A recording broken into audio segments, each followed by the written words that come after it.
reforma laboral, nin pacto social, nin reforma laboral. Por favor, os que estades aquí diante, ide pasando, por favor, que ainda hai xente por entrar.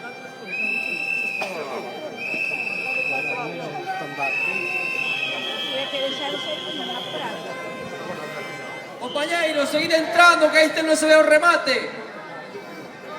Compañeiros e compañeiras, seguide vindo cara adiante.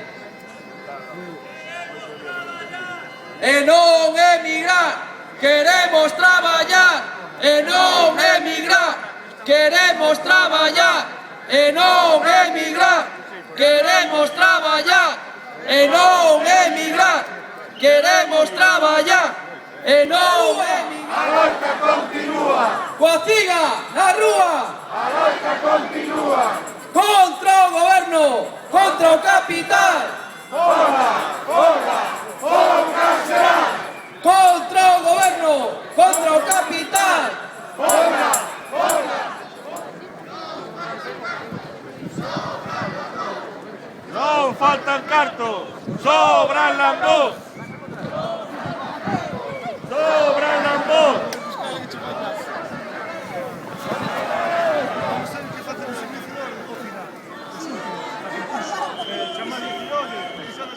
Sabedes que para CIGA o 1º de maio sempre foi unha data de forte carácter reivindicativo, que este ano, desde logo, adquire máis firmeza ese carácter reivindicativo do 1º de maio. E a seguir, para dar remate a esta manifestación, vai intervir o secretario xeral da CIGA, Suso Seixo, porque sabedes que este ano a manifestación da Coruña ten carácter central nas mobilizacións da CIGA no noso país, e ese é o motivo de que este hoxe con nós o secretario xeral da CIGA, que agora intervirá. Ánimo e adiante. Con vos, Suso Seixo. Continúa, a CIGA na rúa, a loita continúa. A CIGA na rúa, a loita continúa. A CIGA na rúa, a loita continúa. Bos días, compañeiros e compañeiras. Un saúdo fraternal da dirección da CIGA a todos aqueles e aquelas que decidistedes acompañarnos nesta convocatoria do 1º de maio.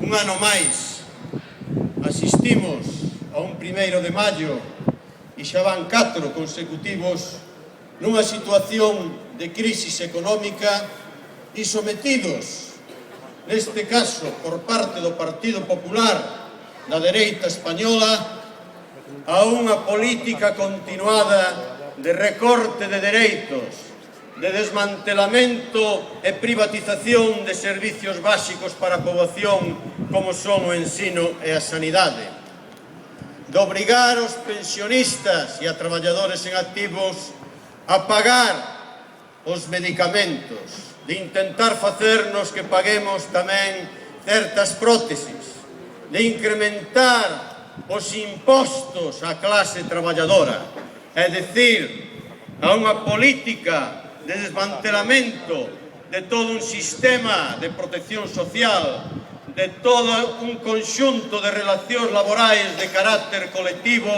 para favorecer con esta política de desmantelamento o que son os intereses do capital. Todas estas políticas en contra dos intereses da clase traballadora. Foron outros ou outras os que se deixaron enganar por unhas promesas que nós sabíamos que eran falsas. Este é o verdadeiro Partido Popular e este é realmente as propostas que fai a sociedade, a dereita española. E conocíamos moi ben porque nós estamos a vivir aquí todos os días o señor Feijóo e os seus colonizados que dirixen este país.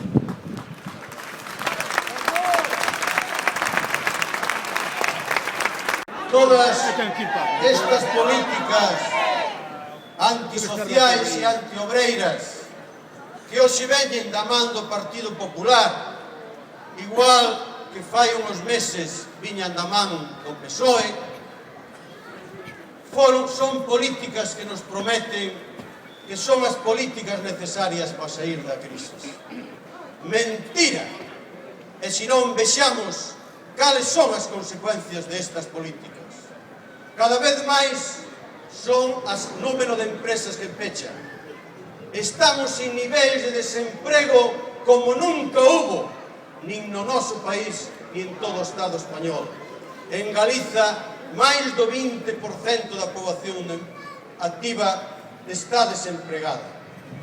Incrementanse as desigualdades sociais. Miles de familias están a perder a súa vivenda. Están a condenar a centos de traballadores e traballadoras, a miles de cidadáns a unha situación de pobreza e de marginalidade. Cada vez o Estado español e as comunidades autónomas temos que pagar a deuda pública máis cara. E de novo anúncianos que entramos nun período de recesión económica e anúncianos que durante o ano 2012 a economía non só non vai a crecer, vai decrecer do orden do 1,7%. O propio Fondo Monetario Internacional, nas súas previsións, está a dicir que no Estado español non habrá crecementos do orden do 2% até o ano 2018. É dicir, até o ano 2018 non hai previsións de que se cree emprego neto. Estas son as políticas que o goberno do Partido Popular di que fai para axudar a sair da crisis. Cal vai ser o tipo de sociedade que llevamos deixar ás novas xeracións? Como é posible que ca posibilidade, ca capacidade que temos de xenerar riqueza se este plantexando que as novas xeracións van ter que enfrentarse a un mercado laboral e a unhas condicións de vida peor que as dos seus pais? Eso vai en contra da historia e non podemos consentirlo.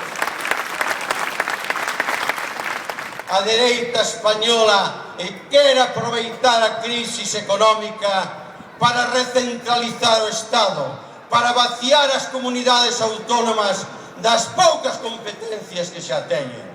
E neso Galiza xógase moito, porque ao frente de Galiza está un goberno do Partido Popular que é claramente antigalego. Son os colonizados, son os primeiros que non creen no noso país e son os primeiros que van a colaborar para vaciar de competencias a autonomía galega.